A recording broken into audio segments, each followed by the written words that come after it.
This is Ted Flett with the Blade Boys, and I'm quite excited to be here with Kathy Johnson, the head coach of Patrick Chan. Hello. Hi, Kathy. And Kathy doesn't do a lot of interviews, so this is I exciting. don't. I don't. I hardly do any. So it's a Blade Boys exclusive. You are. Blade Boys got it. You got it. This is a big season, obviously, for yourself and Yes. for your skater with Patrick Chan with the comeback. Right. Can you tell us a bit about when you got that call from Patrick, or what that conversation looked like when he said, "Kathy, I'm doing this. Let's go back. I want to get back into competitive skating, and I want you to be my coach again." Well, talk to me. Yeah, we never really stopped, obviously, communicating. We talked throughout his season when he was performing. And I think I do remember the call when he was like, I think I want to come back, and what do you think? And there were a few conversations, and we had some doubts. And my feeling was, because I would see him, I would go and watch him on tour and see him skate. And I said to him, I have no doubt that you can come back, like your skills and your skating, and you're still young and you haven't been injured. The biggest thing is, I said, you have to make sure you're ready for for sort of the lifestyle change, because a training lifestyle is very, very different than when you're on tour. Just the day-to-day training and how disciplined you have to be. And Patrick's a very disciplined person anyway, but it takes a very special mindset.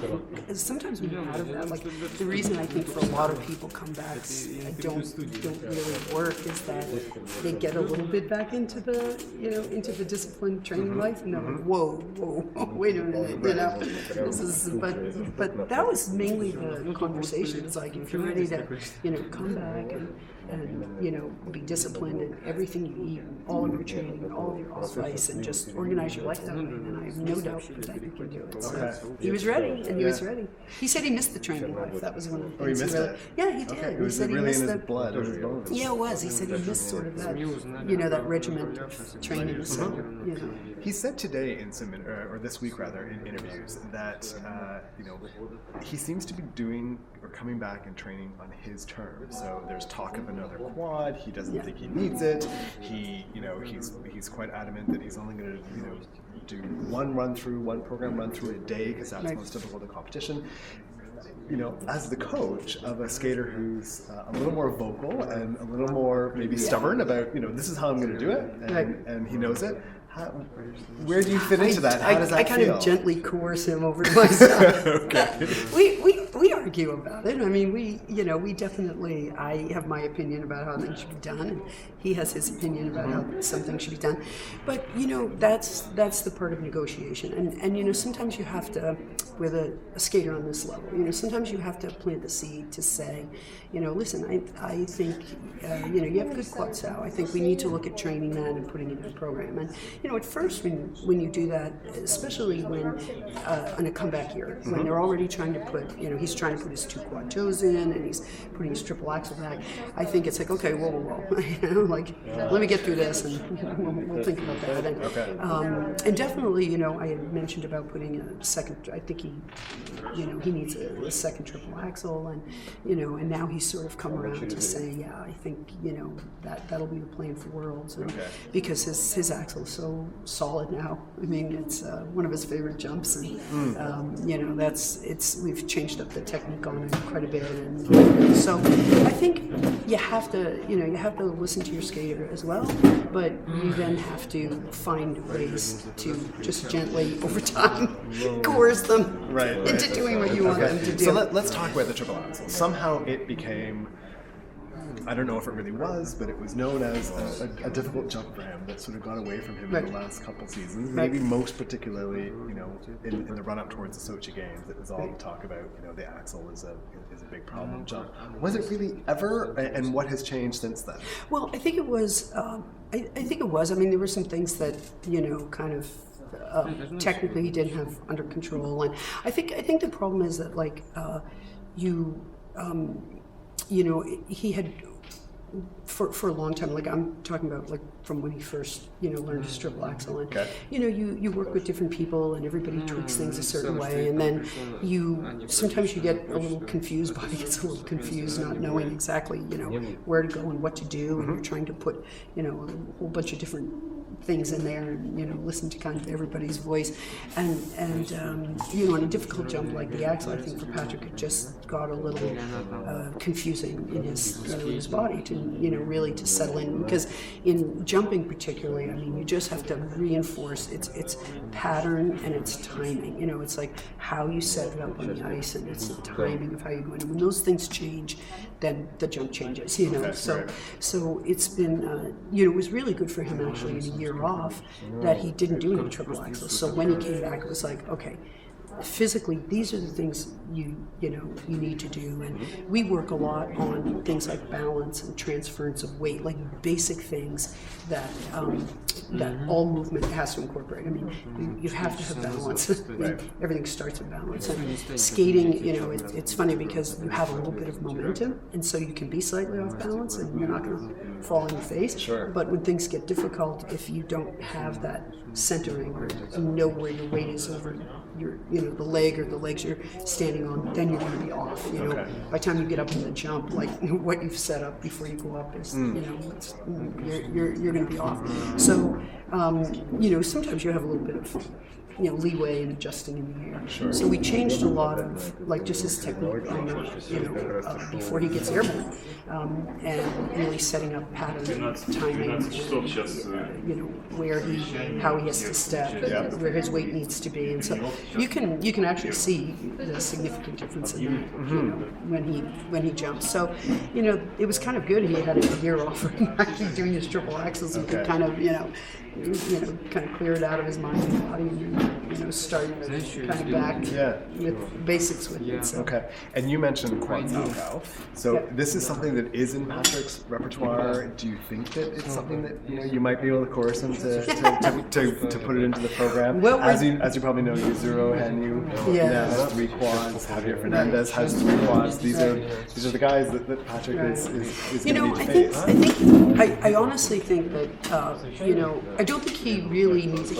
He will need either another triple axel or another quad, I think, and I don't think he needs both, because what Patrick does in his programs, he has so many other things that he does, and he really wants to focus on putting a full program together. And in 4.5 minutes, if you were putting in 3 or 4 quads and 2 triple axles, something else has to come out. Like there's just not enough time in those. It's not like you can extend your program time. So it's finding that balance between doing everything, all of the technical stuff in the program, and also, Patrick has made a very conscious decision that he wants to elevate his own skating, and like hopefully skating in general to to a different place, and there's some things he does that he is undoubtedly the best in the world, like his skating skills and stuff. So the component sports, always for the live. And even his jumping, I mean, he's a great rotator. His jumps are so explosive. He has a wonderful, just explosive quality and very strong. So, it'll be a conversation, that we have, and we'll see. We'll see who wins that battle. Something to watch for.